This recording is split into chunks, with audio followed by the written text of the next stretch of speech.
The birth of lord Krishna. Srikrishna జననం. అంధకారాన్ని తొలగించే దేవుడు శ్రీకృష్ణుడు ఎలా జన్మించాడో తెలుసా?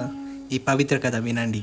ద్వాపర యుగం చివరిలో భూమి భారం పడుతుందని దేవతలు శ్రీహరిని వేడుకున్నారు. శ్రీహరి మాటిచ్చాడు, నేను స్వయంగా అవతరిస్తాను. అప్పుడే మధురా నగరంలో దేవకి వసుదేవులకు ఓ బిడ్డ పుట్టబోతున్నాడు. కానీ కంసుడు, దేవకి సోదరుడు, ఆ బిడ్డను హత్య చేయాలన్న సంకల్పం చేశాడు. దేవకి వసుదేవులను చెరసాలలో పెట్టి వారు పుట్టించిన పిల్లలను ఒకరి తర్వాత ఒకరు చంపాడు. చివరకు 8వ బిడ్డగా శ్రీకృష్ణుడు జన్మించాడు.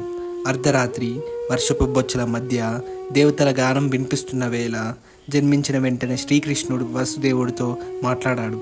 నన్ను గోకులానికి తీసుకెళ్ళండి. గంగలు విడిపోవడం మొదలైంది. చిరపాళ్ళు తెరుచుకున్నాయి. నాగదేవత ఆదిశేషుడు తన ఫణాలతో కవచం చేశాడు.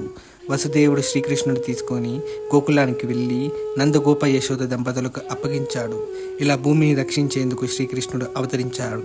మరిన్ని మహత్మత కథల కోసం చిన్న చరిత్రలు ఛానల్ని సబ్స్క్రైబ్ చేయండి.